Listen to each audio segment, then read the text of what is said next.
बिस्मिल्लाहिर्रहमानिर्रहीम। Welcome to self study PK. My name is Syed Usama.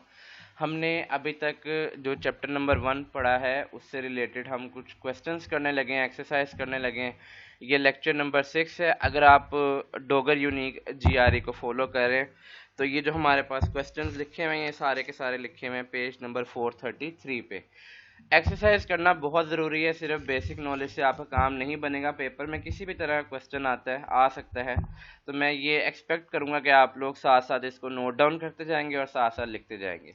आगे बढ़ने से पहले मेरी आपसे रिक्वेस्ट है कि लेक्चर्स को ऑनलाइन सुने और हमारी फाइनेंशियल सपोर्ट करें थ्रू इजी पैसा ऑन दिस नंबर 0320044205 हमने बहुत सारे कॉन्सेप्ट अभी चैप्टर नंबर 1 में पढ़े। हमने नंबर्स के बारे में देखा है, हमने integers, whole number, natural number देखे हैं, हमने डिवीजन एल्गोरिथम देखे हैं, हमने फैक्टर्स और मल्टीपल्स के बारे में पढ़ा है। लेकिन अभी यहाँ पर हमारे पास कुछ कॉन्सेप्ट रहते हैं जो जैसे जैसे साथ साथ आते जाएंगे वो मैं आपको साथ साथ बताता जाऊंगा। सबसे पहले हम डिस्कस करने लगे हैं पावर रूल। जब हमारे पास किसी नंबर की कोई पावर होती है तब क्या सिनेरियो होता है। तो पहली बात तो ये कि हम यहाँ पे एक एग्जाम्पल लिख लेते हैं। फॉर एग्जाम्पल हमारे पास कोई वैल्यू है 3 और उसकी पावर है 3 की पावर 2। इस बात का क्या मतलब होता है। पहली बात तो ये कि ये जो नंबर है ना इसको हम बोलते हैं बेस, ये आपने याद रखना है। और ये जो नंबर है इसको हम बोलते हैं पावर। बेस भी कोई भी वैल्यू हो सकती है, पावर भी कोई भी वैल्यू हो सकती है, लेकिन यहाँ पे हमारे पास लिखा हुआ है 3 की पावर 2। इसका मतलब ये है कि आपने 3 को आपस में ही 2 दफ़ा मल्टीप्लाई कर देना है, आपके पास जवाब आ जाएगा 9। एक एग्जाम्पल और ले लेते हैं। फर्ज कर लेते हैं हमारे पास वैल्यू 3 ही है लेकिन पावर अब हमारे पास 3 हो गई है। जैसे पहले पावर आपने देखा था 2 थी, अब पावर 3 हो गई है। तो इसका मतलब है आपने 3 बार सेम नंबर को आपस में मल्टीप्लाई कर देना है। 3 मल्टीप्लाई बाय 3 मल्टीप्लाई बाय 3। कोई भी नंबर हो जो भी उसकी पावर हो उतनी दफ़ा आपने उसको मल्टीप्लाई कर देना। 3 3 9, 9 3 27। तो ये आपके पास इसका आंसर आ गया। याद रखना है अगर हमारे पास पावर 2 हो तो इसको हम बोलते हैं स्क्वायर, और अगर हमारे पास पावर 3 हो तो इसको हम बोलते हैं क्यूब। ये बात आपने याद रखनी है। अब मैं थोड़ी सी बातें मजीद आपसे कर लेता हूँ।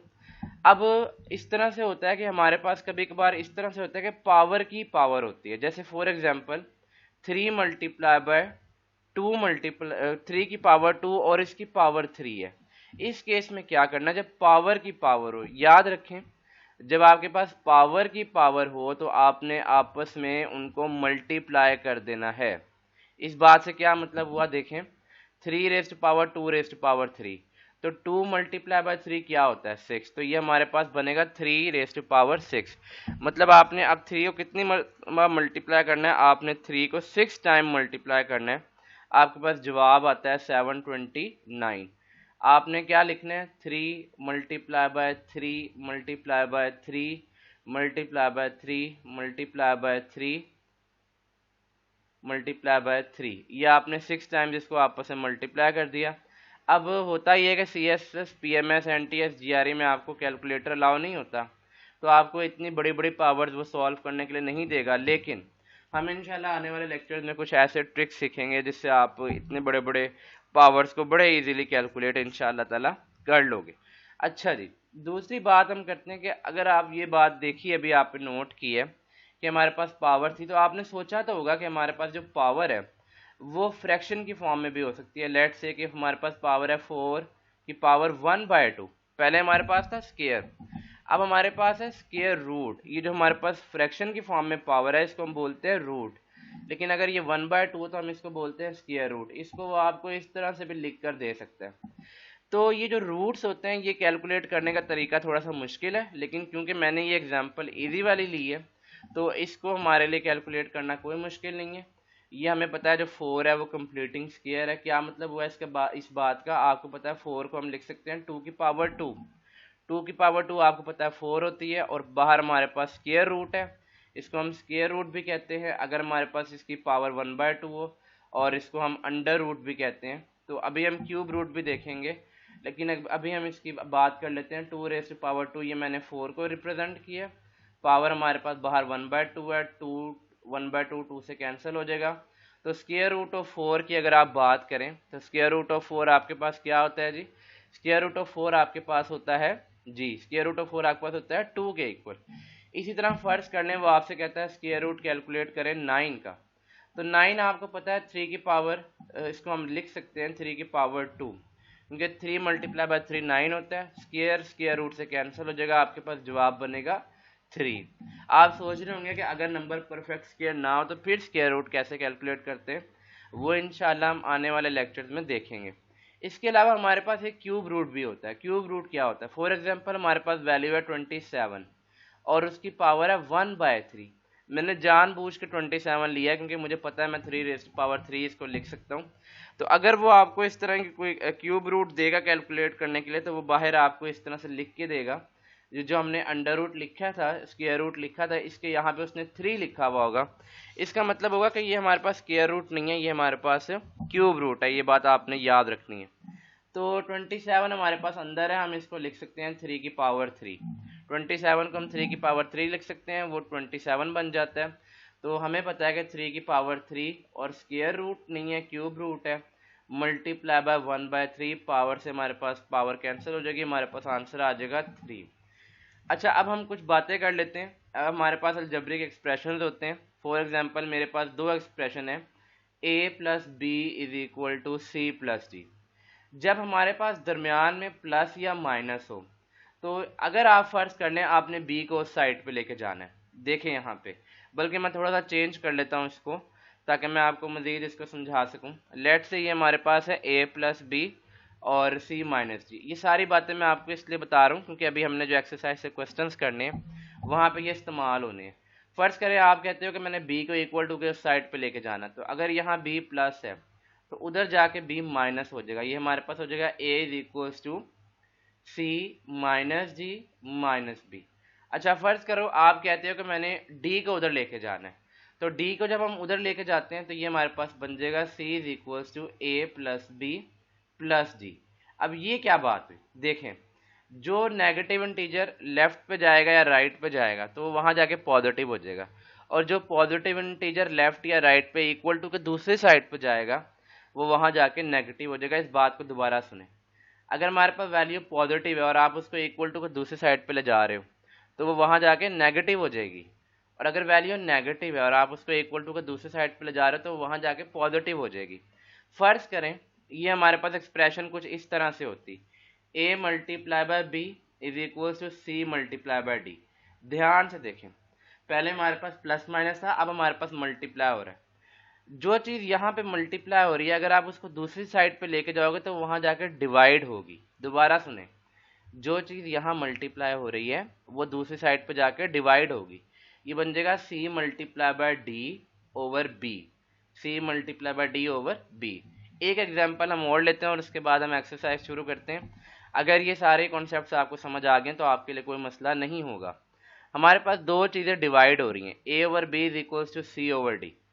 अब अगर मैं b को उधर ले जाऊंगा, क्योंकि b यहाँ पे डिवाइड हो रहा है, तो b उधर जाके मल्टीप्लाई हो जाएगा। देखें, a is equals to C over D as it is रहेगा, उसके ऊपर कोई फर्क नहीं पड़ेगा, मल्टीप्लाई बाय b। या आपने न्यूमरेटर में इसको ले जाके मल्टीप्लाई करना है।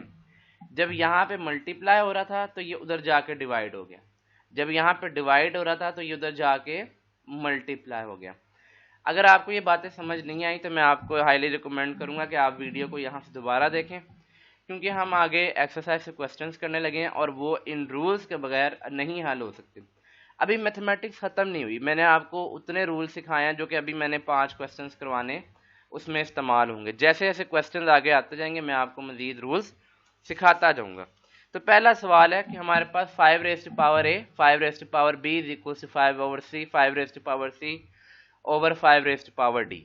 तो यहाँ पे अप्लाई होगा पावर रूल। अब आपने एक बात याद रखनी है जो मैंने आपको नहीं बताई, अगर हमारे पास बेसिस सेम हो, अगर हमारे पास बेसिस सेम हो और दोनों वैल्यूज मल्टीप्लाई हो रही हो तो पावर्स ऐड हो जाती हैं। अगर हमारे पास बेसिस सेम हो और दो वैल्यूज मल्टीप्लाई हो रही हो तो पावर्स ऐड हो जाती हैं। तो यहाँ पे हम लिख सकते हैं 5 raise to power a plus b। अब जरा राइट हैंड साइड को देखते हैं, यहाँ पे मसला है, यहाँ पे हमारे पास ओवर की फॉर्म में है 5 raise to power c over 5 raise to power d। अगर हमारे पास कोई चीज़ ओवर की फॉर्म में हो तो हम उसको न्यूमरेटर में लेके जा सकते हैं, लेकिन जब हम न्यूमरेटर में लेके जाएंगे तो उसकी जो पावर का साइन है वो चेंज हो जाएगा। अगर माइनस है तो प्लस हो जाएगा, और अगर प्लस है तो माइनस हो जाएगा। यहाँ पे देखें आपके पास पावर है प्लस डी, तो ये पावर ऊपर जाके क्या हो जाएगी, माइनस डी। अब दोबारा देखें पावर रूल अप्लाई होगा, हमारे पास बेसिस सेम है तो पावर ऐड हो जाएगी। 5 raise to power A plus B is equal to 5 raise to power C minus D. अब आप कहेंगे आपने तो कहा था पावर ऐड हो जाएगी, आपको पता है प्लस माइनस हमारे पास माइनस के इक्वल होता है, तो हम यहाँ पे सी माइनस डी लिखेंगे। वो हमें कहता है फाइंड डी, उसने कहा है डी निकालना है। अच्छा, अब यहाँ पे एक और बात गौर से सुने, यहाँ पे देखें बेसिस एक दूसरे के इक्वल है, ये जो दोनों टर्म्स हैं लेफ्ट हैंड साइड और राइट हैंड साइड ये एक दूसरे के इक्वल है। इसका मतलब है 5 हमारे पास इक्वल होगा 5 के। अच्छा, तो इसका मतलब ये जो दोनों की पावर्स हैं वो भी आपस में इक्वल होंगी, क्योंकि यहाँ पे इक्वल टू का साइन बता रहा है कि दोनों टर्म्स इक्वल हैं। तो अगली बात क्या होगी, A plus B will be equals to C minus D. इस बात को दोबारा सुने, इस क्वेश्चन को दोबारा देखें। हमारे पास बेस थी 5 दोनों की, तो और ये मल्टीप्लाई हो रहे थे। जब कोई दो चीज़ें मल्टीप्लाई हो रही हैं उनकी बेस सेम हो तो पावर ऐड हो जाती है। 5 raise to power A 5 raise to power B क्या बन जाएगा, 5 raise to power A plus B. अगर यहाँ पे 6 या 7 होता तब हम ये काम ना कर सकते, या कोई और वैल्यू होती 5 ना होती। तो यहाँ पे हमने देखा कि जब हम किसी चीज़ को डिनोमिनेटर से न्यूमरेटर में लेके जाएं या न्यूमरेटर से डिनोमिनेटर में लेके जाएं तो उसकी पावर चेंज हो जाती है। अगर प्लस हो तो माइनस हो जाती है, माइनस हो तो प्लस हो जाती है। हम डिनोमिनेटर को न्यूमरेटर में लेके जा रहे थे, डी ऊपर जाके माइनस सी हो गया, बेसिस सेम है, पावर ऐड हो गई सी माइनस डी, दोनों साइड इक्वल हैं, 5 5 के इक्वल है, इसकी हमें ज़रूरत नहीं है। तो A plus B C minus D के इक्वल। अब यहाँ पे देखें हमने निकालना है डी, तो मैं एक काम करता हूँ, मैं डी को इधर ही रहने देता हूँ और सी को उधर ले जाता हूँ। सी का यहाँ पे माइनस साइन है, तो सी उधर जाके क्या हो जाएगा, सी उधर जाके सॉरी सी यहाँ पे प्लस है, सी उधर जाके हो जाएगा minus. Minus D will be equal to A plus B minus C. आप कहेंगे कि ये हमें बड़ा अजीब सा लग रहा है, ए प्लस बी माइनस सी। तो हम यहाँ पे जो माइनस है ना, दोनों तरफ माइनस से मल्टीप्लाई कर देते हैं। अब यहाँ पे आपने एक और असूल याद रखना है, जब माइनस मल्टीप्लाई होगा ना माइनस से तो हमारे पास जवाब आएगा प्लस, और जब माइनस मल्टीप्लाई होगा प्लस से तो हमारे पास जवाब आएगा माइनस। तो यहाँ पे देखें आपने दोनों साइड से माइनस से मल्टीप्लाई किया, माइनस माइनस क्या हो गया प्लस। आपने डी निकालना था ना, माइनस डी तो नहीं निकालना था, तो ये हो गया प्लस डी। अब यहाँ पे देखें ए पहले से प्लस है, माइनस से मल्टीप्लाई होगा माइनस से, बी पहले से प्लस है, माइनस से मल्टीप्लाई होगा माइनस बी, सी पहले से माइनस है, माइनस से मल्टीप्लाई होगा प्लस सी। तो ये हमारे पास बन जाएगा C minus A minus B. तो ये हमारे पास डी की वैल्यू आ गई, D is equal to C minus A minus B. आप इसको आगे पीछे करके भी लिख सकते हो, कोई फर्क नहीं पड़ता, लेकिन साइन का आपने ध्यान रखना है। फॉर एग्जाम्पल आप इसको लिखते हो minus A minus B plus सी, इसे कोई फर्क नहीं पड़ेगा। लें जी, ये जरा सवाल को गौर से देखें। हमारे पास है 3 raise to power 8 multiply by 3 raise to power 9। पहले हम ब्रैकेट के अंदर को सॉल्व कर लेते हैं। आपको पता है कि हम ब्रैकेट को पहले सॉल्व करते हैं, इस पावर को हम बाद में देखते हैं। यहाँ पे हमारे पास 3 है और यहाँ पे भी हमारे पास 3 है, बेसिस सेम है तो पावर ऐड हो जाएगी, ये बन जाएगा 3 रेज टू पावर 8 प्लस 9, और वो आपको पता है 17 होता है, और इसकी ब्रैकेट और ब्रैकेट की पावर हमारे पास 10 है। तो अंदर हमारे पास बन गया 3 रेज टू पावर 17 और उस पावर की पावर है 10।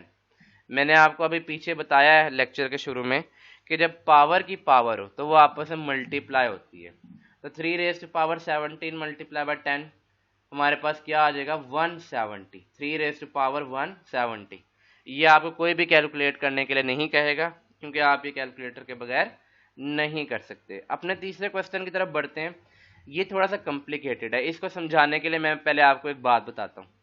अगर हमारे पास नंबर हो डेसिमल में, ये बात याद रखें, किस में नंबर हो डेसिमल में, लेट से कि 0.1 है और उसकी पावर फ्रैक्शन में नहीं है बल्कि पावर है 2 3 4 5, तो हमेशा याद रखिएगा डेसिमल नंबर की जो पावर होती है ना, वो उसका आंसर हमारे पास कम कर देती है, बढ़ाती नहीं है। दोबारा बोलता हूँ, डेसिमल नंबर की पावर अगर फ्रैक्शन में नहीं है 2 3 4 5 6 है, स्क्वायर है, क्यूब है, तो वो इसकी वैल्यू कम कर देती है। आप करके देख लें 0.1 मल्टीप्लाई बाय 0.1, ये 0.01 हो जाएगा। अच्छा, अब अगर हमारे पास डेसिमल नंबर की पावर अंडर रूट में हो तो वो उसकी वैल्यू को बढ़ा देती है। ये आपने बात याद रखनी है अगर डेसिमल नंबर की पावर स्क्वायर रूट में है। जैसे अंडर रूट 0.1 आप करें तो आपके पास आंसर आता है 0.31। इसने इसकी वैल्यू को बढ़ा दिया अगर आपको नजर आ रहा हो तो। अच्छा, ये मैंने क्यों बताई सारी बात। अब यहाँ पे देखें, वो कह रहा है एक नंबर है p जो कि 1 से छोटा है और 0 से बड़ा है। आप बड़े परेशान होंगे वो नंबर क्या हो सकता है। वो नंबर कुछ भी हो सकता है, लेकिन वो 1 से छोटा है, वो 0 से बड़ा है। वो 0.1 हो सकता है, वो 0.2 हो सकता है, वो 0.3 हो सकता है।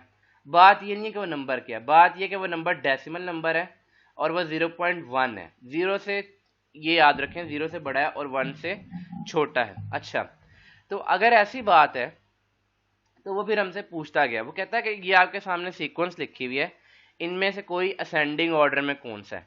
असेंडिंग ऑर्डर का मतलब है छोटे से बड़ा, फिर उससे बड़ा, फिर उससे बड़ा, फिर उससे बड़ा।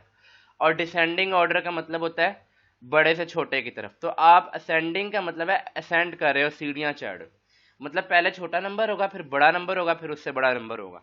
अब ये बात आपके लिए काफी परेशान कौन है, लेकिन अगर आपको मेरी कहीं भी बात याद हो कि अगर डेसिमल नंबर हो हमारे पास और उसका स्क्वायर ले लें तो वो और छोटा हो जाता है, तो फिर आपको समझ आ जाएगी इन सारी फिगर्स में। जरा पहले पावर देख लेते हैं।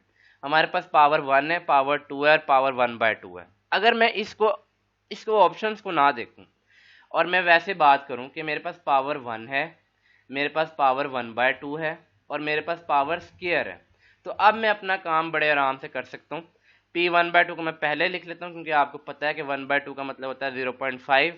तो मैं उसको ज़रा पहले लिख लेता हूँ, फ़र्क कोई नहीं पड़ता। P1/2, P1, P⁻²। अब मुझे एक बात बताएं, अगर मैं आपसे आप पूछूंगे सबसे छोटा कौन सा होगा, सबसे वैल्यू छोटी कौन सी होगी, तो आप कहेंगे P⁻²। बिल्कुल ठीक कहा। उसके बाद कौन सी वैल्यू बड़ी होगी, फिर आप कहेंगे P⁻1। उसके बाद बड़ी वैल्यू कौन सी होगी, P⁻1/2। क्योंकि आप देख रहे हो पावर कम होती जा रही है और वैल्यू बढ़ती जा रही है। ये अंदाजा आपने इस एग्जाम्पल से लगाया जो मैंने आपको करके दिखाई थी। तो यहाँ पे हम लिखते हैं p² सबसे छोटा नंबर है, उससे बड़ा p है और उससे बड़ा कौन है, P⁻1/2, क्योंकि उसकी पावर है 0.5। जैसे जैसे पावर कम होती जा रही है p की वैल्यू बढ़ती जा रही है। अच्छा जी, अब ये जो क्वेश्चन नंबर 4 यहाँ पे आपके सामने लिखा हुआ है, इस तरह का क्वेश्चन देख के आप लोग पहले घबरा जाते हैं कि पता नहीं हम इसको कैसे सॉल्व करेंगे। ये बड़े ही आसान क्वेश्चन होते हैं, आपने इनको देख के परेशान नहीं होना। पहली बात तो ये कि हमारे पास स्क्वायर रूट है, एक कंप्लीट स्क्वायर रूट है और उसके अंदर लिखा है 5 और हमारे पास अंदर है cube root of x is equal to 3। कहता है x निकालें। अब मेरी एक बात सुने, आपने सबसे पहले जो बाहर वाला स्क्वायर रूट है ना उससे जान छुड़ानी है। तो आप क्या करेंगे, दोनों साइड्स पे स्क्वायर ले लेंगे, क्योंकि आपको पता है ना स्क्वायर रूट किसके इक्वल होता है, स्क्वायर रूट इक्वल होता है 1/2 के। तो taking square, square root multiply by square cancel हो जाता है, इसलिए हमारे पास ये बाहर वाले अंडर रूट से हमारी जान छुट जाएगी। Taking square on both side, अगर आपने एक साइड पे स्क्वायर लेना है तो आपको दूसरी साइड पे भी स्क्वायर लेना पड़ेगा, उसके बगैर आपका गुजारा नहीं है। तो ये देखें जी, √5 plus cube root of x का पूरा स्क्वायर रूट। जब आप इसका पूरे स्क्वायर रूट का स्क्वायर लोगे तो ये स्क्वायर स्क्वायर रूट से कैंसिल हो जाएगा, और जब आप राइट हैंड साइड पे स्क्वायर लोगे, आपको पता है 3 का स्क्वायर किसके इक्वल होता है, 9 के इक्वल होता है। हमारे पास बच गया 5 प्लस स्क्वायर रूट नहीं है, ये क्यूब रूट है, ये आपने याद रखना है। ये 3 हमारे पास बता रहा है कि मैं क्यूब रूट हूँ। तो हमने x निकालना है, x हम निकाल लेंगे, लेकिन उससे पहले आप 5 को उधर लेके जाएं। जब 5 को आप उधर लेके जाएंगे, 5 यहाँ पे ऐड हो रहा है, उधर जाके सब्ट्रैक्ट हो जाएगा। क्यूब रूट ऑफ x हमारे पास है 9 - 5 के, और 9 - 5 आपको पता है किसके इक्वल होता है, 4 के इक्वल होता है। क्यूब रूट ऑफ x को मैं लिख लेता हूँ x की पावर 1/3। आपको पता है क्यूब रूट मैंने आपको शुरू में बताया है, x की पावर 1/3 हमारे पास इक्वल है 4 के। अब आपने x की वैल्यू निकालनी है और आपको नजर आ रहा है x की पावर है 1/3। अगर आपने x की पावर 1/3 को ख़त्म करना है तो आप दोनों तरफ क्या ले लें, आप दोनों तरफ क्यूब ले लें। क्यूब क्या होता है, taking cube on both side. जैसे हमने दोनों साइड पे स्क्वायर लिया था ना, स्क्वायर से मल्टीप्लाई किया था, तो हम यहाँ पे दोनों साइड्स पे क्यूब ले लेते हैं। x की पावर 1/3 मल्टीप्लाई बाय 3 और 4 की पावर 3। 4 की पावर 3 आपको पता है 4 मल्टीप्लाई बाय 4 मल्टीप्लाई बाय 4, तो ये आपके लिए कोई मुश्किल बात नहीं है, 64 होता है वो। और x की पावर 3 में हमारे पास 3 से कैंसिल हो जाएगा, हमारे पास रह जाएगा खाली x। तो x किसके इक्वल होगा, 64 के। ले जी, मैंने ऑप्शन इसलिए नहीं लिखी कि मैं चाहता हूँ कि आप खुद से सवाल सॉल्व करें। आप ऑप्शन जब देखते हैं तो फिर आप तुक्के लगाते हैं और तुक्के आपके हमेशा गलत होते हैं। काइंडली आप CSS PMS NTS GRE जो भी दे रहे हैं इन क्वेश्चंस को सॉल्व कर लें, एक दफ़ा मेरे साथ साथ लिखते जाया करें, आपकी बहुत अच्छी तैयारी इंशाल्लाह ताला हो जाएगी। आगे देखते हैं जी, हमारे पास सवाल है, ध्यान से देखें। x की power x multiply by under root X. आप पहले ही परेशान हो जाते हैं, ये पावर में अंडर रूट क्या करे, कोई मसला नहीं है, अंडर रूट बस यही कहता है ना x की पावर 1/2। तो ये कोई ऐसी बड़ी चीज़ तो नहीं है कि जो हमें लिखने में मुसीबत आए। अच्छा, राइट हैंड साइड पे देखें, x multiply by under root X की होल पावर x। लो जी, ये अजीब मुसीबत है यहाँ पे। तो अब हमने करना क्या है, हमने करना है find the value of x। ये सवाल में मैंने लिख दिया, उसने GRE की बुक में इसी तरह पूछा है, find the value of x। लो जी, अब हम ना थोड़ा सा ज़रा अपने दिमाग को इस्तेमाल करते हैं। ये जो लेफ्ट हैंड साइड है ना, मैं इसको अभी यूज़ नहीं करता, इसको अभी मैं सॉल्व नहीं करता, सॉरी। राइट हैंड साइड को मैं सॉल्व कर सकता हूँ। यहाँ पे देखें, ब्रैकेट के अंदर, ब्रैकेट के अंदर हमारे पास एक तो x है और एक हमारे पास है x की पावर 1/2। अगर आपने गौर किया हो, ये अंडर रूट हम लिख सकते हैं ना 1/2। तो ये हमारे पास आ गया x डॉट x की पावर 1/2। बेसिस सेम है, दोनों में x है, पावर एक तरफ 1/2 है, एक तरफ 1 है, जहाँ कुछ ना हो वहाँ 1 होता है, आपको पता है। और 1/2 + 1 मैं आपको सॉल्व करके दिखा देता हूँ, 1 + 2/1। ये आपको पता है, ये हमारे पास किसके इक्वल होगा, 1 + 2/1, ये हमारे पास इक्वल होगा 3/2 के। किसके इक्वल होगा, ये हमारे पास 3/2 के। तो ये मसला अब नहीं रह गया कि हमें समझ नहीं आती कि कैसे सॉल्व किया। अच्छा जी, लेफ्ट हैंड साइड पे हम एज इट इज़ लिख लेते हैं। अभी हम देखते हैं, हमने x निकालना है, हम कहाँ जाके रुकते हैं। तो हमारे पास ब्रैकेट के अंदर आ गया 1/2 + 1 x की पावर 3/2 और बाहर x है, बाहर हमारे पास क्या है, x। अच्छा, हमने राइट हैंड साइड को थोड़ा सिंप्लीफाई कर लिया। अब हमें नज़र आ रहा है कि दोनों इक्वेशंस आपस में बराबर हैं। तो हमें पता है x = x, ये मैंने बेसिस को लिख लिया। तो हमें पता है पावर्स भी आपस में बराबर होंगे। चलें हम पावर्स को लिखते हैं, x into under root X is equal to 3/2x। 3/2x, ये आपने याद रखना है कि ये हमारे पास 3/2x है, इसको हम लिख सकते हैं 3x/2, 3x/2। अच्छा जी, अब हमने x की वैल्यू निकालनी थी। अब आपको शक्ल बनती हुई नजर आ रही होगी। पहली बात तो ये कि ये देखें, ये जो x है ये उधर जाकर डिवाइड हो जाएगा। तो इसका मतलब है x को हम यहाँ पे x से कैंसिल कर देते हैं, तो 1 बचेगा, 0 नहीं बचेगा। अच्छा, यहाँ पे देखें, यहाँ पे हमारे पास है x की पावर 1/2, x की पावर 1/2, और राइट हैंड साइड पे हमारे पास है 3/2। राइट हैंड साइड पे हमारे पास क्या है, 3/2। तो आपने x की पावर स्क्वायर रूट तो नहीं निकाला था, आपने तो x निकालना था। तो आप दोनों साइड्स पे स्क्वायर ले लें। जब आप दोनों साइड्स पे स्क्वायर ले लेंगे तो यहाँ पे तो 2 खत्म हो जाएगा। लेकिन ज़रा यहाँ पे देखें, ये मैंने ब्रैकेट में पावर क्यों लिखी है। आप न्यूमरेटर में भी स्क्वायर लोगे और डिनोमिनेटर में भी स्क्वायर लोगे, ये गलती ना करना कि सिर्फ न्यूमरेटर में स्क्वायर लेके बैठ जाएं। x हमारे पास खाली रह गया, हमने x निकालना था। 3 का स्क्वायर आपको पता है 3 × 3, 9, और 2 का स्क्वायर आपको पता है 2 × 2, 4। तो x की वैल्यू आपके पास क्या आ गई, 9/4। हमने ऑप्शन नहीं देखी, हमने सिर्फ सवालों को सॉल्व किया। तो dear CSS aspirants, PMS aspirants, NTS GRE students, I hope कि आपको मेरे जो लेक्चर है वो समझ भी आई होगी, आपको पसंद भी आए होंगे।